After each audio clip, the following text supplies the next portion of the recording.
누나, 오늘 호스트바 말고 따로 만날 수 있어요? 핸드폰 화면을 보는 저의 손이 떨렸습니다. 이 문자 하나가 제 58년 인생을 송두리째 바꿔놓을 줄은 그때 몰랐습니다.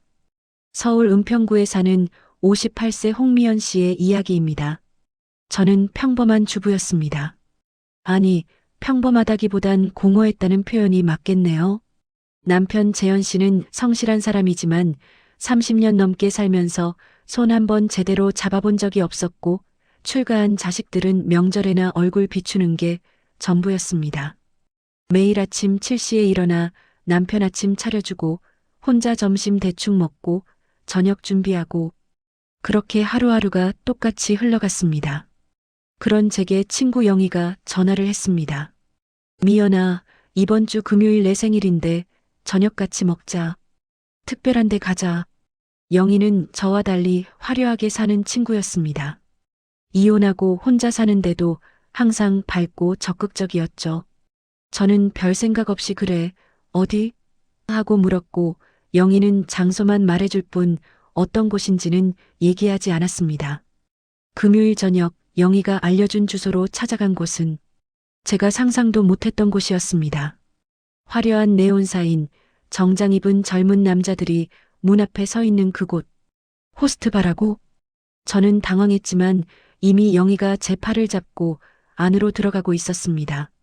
룸 안은 어두웠고 음악이 흘렀으며 곧 20대로 보이는 잘생긴 남자 몇 명이 들어왔습니다. 그중 한 명이 제 옆에 앉았습니다. 안녕하세요, 누나. 저는 준혁이라고 해요.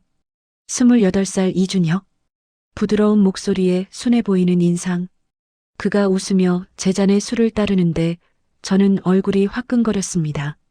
이런 곳에 와본 적도 없고 남편 아닌 남자가 이렇게 가까이 앉아 말을 거는 것도 처음이었으니까요. 누나, 긴장하셨어요? 편하게 있으세요. 준혁의 손이 살짝 제 어깨를 터치했습니다. 그 순간 30년 동안 느껴보지 못했던 설렘이 가슴속에서 올라왔습니다. 이게 뭐지? 이 챕터 전개 마이너스 결심 두 번째 방문. 집에 돌아온 그날 밤 잠을 이룰 수가 없었습니다. 침대에 누워 천장만 바라보는데 자꾸 준혁의 얼굴이 떠올랐고 그의 목소리가 귓가에 맴돌았습니다. 미쳤나 나?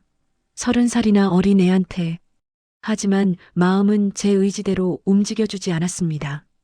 다음 날도 그 다음 날도 준혁 생각뿐이었고 결국 일주일 후 저는 핸드폰을 들고 있었습니다. 그냥 한 번만 더 가보자. 영희 없이 혼자. 심장이 터질 듯 두근거렸습니다. 58년 인생에서 이런 두근거림은 처음이었습니다. 호스트바 문을 열고 들어가니 준혁이 저를 알아보고 환하게 웃었습니다. 누나, 혼자 오셨어요? 반가워요. 그날 저녁 준혁은 제 옆에 앉아 이런저런 이야기를 했습니다. 그러다 문득 표정이 어두워지더니 말했습니다. 누나, 솔직히 말씀드릴게요. 저, 이 일하고 싶어서 하는 거 아니에요. 어머니가 암투병 중이셔서 병원비가 너무 많이 들어요. 동생도 아직 대학생이고 제가 벌어야 하는데 이것밖에 할 줄 아는 게 없어서. 준혁의 눈가에 눈물이 맺혔습니다. 저는 그 순간 가슴이 무너져 내렸습니다. 이렇게 착한 애가 얼마나 힘들었을까. 준혁아, 괜찮아. 다 잘 될 거야. 제가 준혁의 손을 꽉 잡았습니다. 그가 고맙다는 듯 제 손을 맞잡았고 저는 그 순간 사랑에 빠졌다고 착각했습니다. 3챕터 전개 마이너스 집착 스폰서의 시작. 그날 이후 저는 일주일에 두세 번씩 호스트바를 찾았습니다.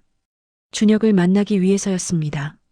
처음엔 영희도 함께 갔지만 나중엔 혼자 갔고 준혁과 단둘이 있는 시간이 점점 길어졌습니다.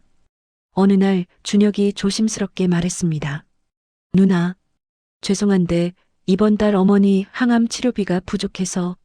제가 누나한테 이런 말하면 안 되는 거 아는데. 저는 그 말이 끝나기도 전에 지갑을 꺼냈습니다. 얼마 필요해? 이거 쓰렴. 10만 원짜리 5장.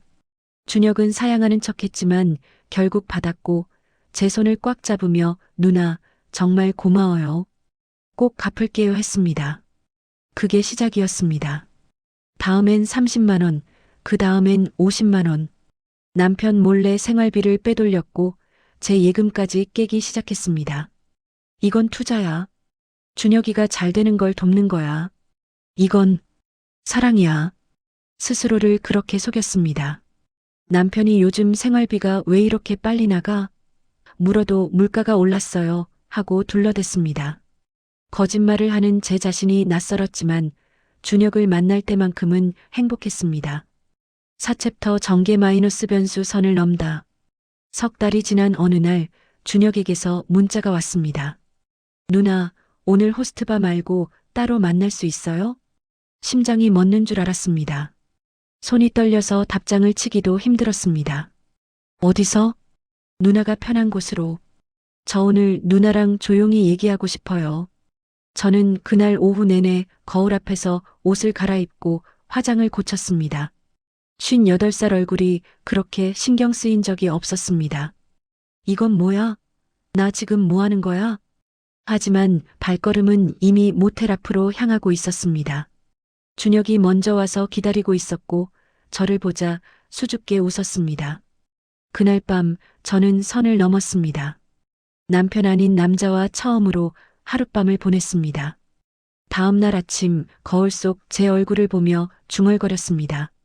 미연아, 너 미친 거 아냐? 하지만 동시에 살아있다는 느낌이 들었습니다. 30년 만에 처음으로 여자로 느껴지는 순간이었습니다. 5챕터 위기 마이너스 전환점 돈이 바닥나다. 석 달 동안 준혁에게 쏟아부은 돈이 1,000만 원을 넘었습니다. 제 예금은 거의 바닥났고 더 이상 빼돌릴 생활비도 없었습니다. 남편이 이번 달 카드값이 왜 이렇게 많이 나왔어? 물었을 때 저는 식은땀을 흘렸습니다. 친구들이랑 여행 갔었잖아요. 거짓말이 점점 늘어났습니다.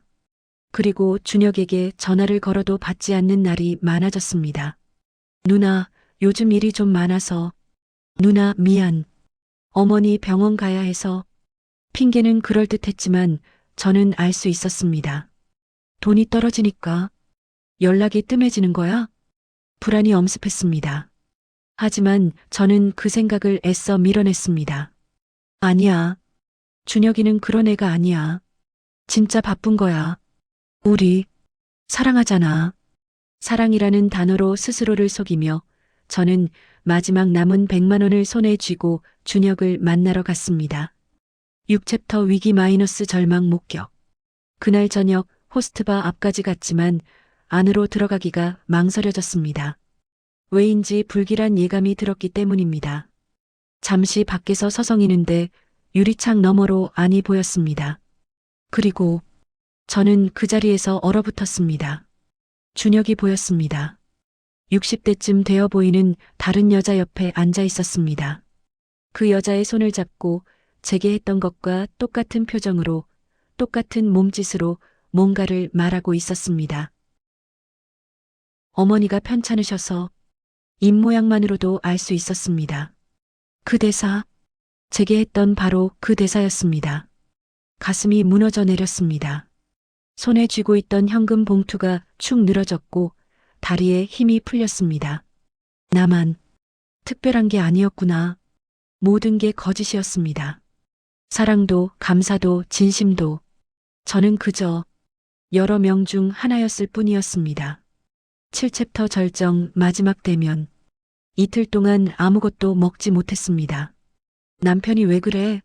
어디 아파? 물었지만 아니에요 하고 돌아섰습니다. 그리고 사흘째 되는 날 저는 결심했습니다. 적어도 당하고만 있진 않겠어. 준혁에게 문자를 보냈습니다. 오늘 저녁 8시 호스트바로 나와줄래요? 마지막으로 드릴 게 있어요. 준혁은 기다렸다는 듯 답장을 보냈습니다. 알겠어요, 누나. 기다릴게요. 저녁 8시 호스트바 앞. 준혁이 환하게 웃으며 나왔습니다. 여전히 순해 보이는 얼굴로. 누나, 오랜만이에요. 보고 싶었어요. 저는 아무 말 없이 현금 봉투 하나를 꺼내 그의 앞에 내밀었습니다. 준혁의 눈이 반짝였습니다. 누나, 그가 손을 뻗는 순간 저는 봉투를 확 걷어들였습니다. 이게 뭔지 알아? 준혁의 표정이 굳었습니다. 이 안에는 내가 지금껏 나한테 받아간 돈 목록이 들어있어. 1200만 원. 하나하나 날짜 적어놨어. 누나.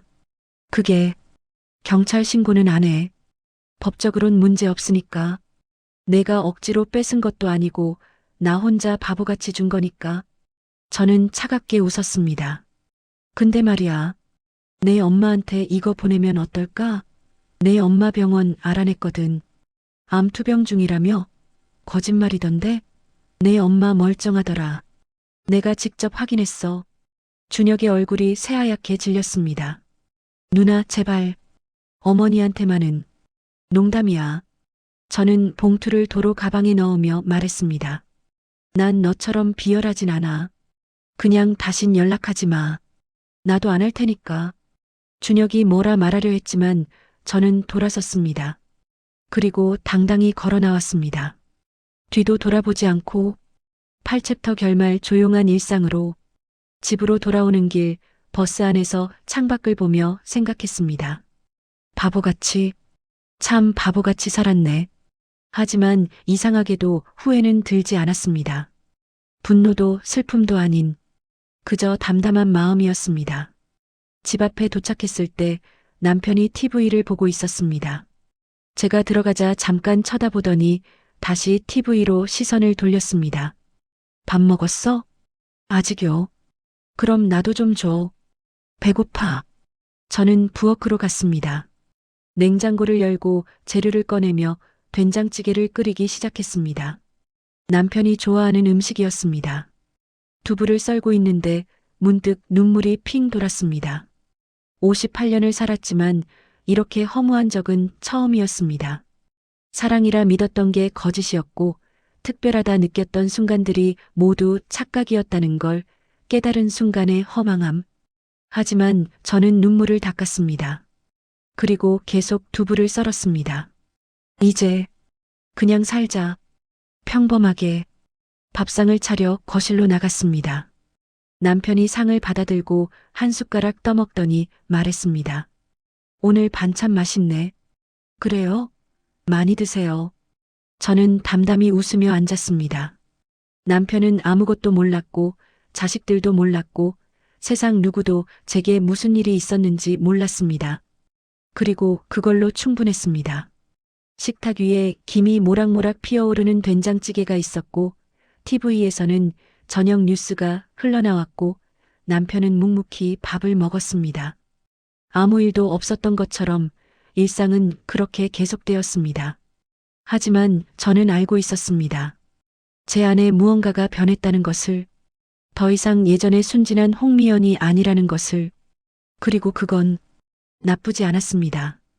미연 씨는 이제 새로운 시작을 하셨습니다. 비록 아무도 모르는 비밀을 간직한 채로 일상으로 돌아왔지만 그녀 안에서는 분명 무언가가 달라졌습니다. 여러분이라면 미연 씨처럼 조용히 정리하고 일상으로 돌아가시겠습니까? 아니면 다른 선택을 하시겠습니까? 미연 씨의 앞으로의 인생을 응원해 주세요. 그리고 혹시 비슷한 경험이 있으시거나 주변에 이런 일을 겪은 분이 계시다면 댓글로 조심스럽게 나눠주세요. 여러분의 이야기가 누군가에게 위로가 될 수 있습니다. 항온의 사랑 아픔 대신 짜릿한 복수 황로베사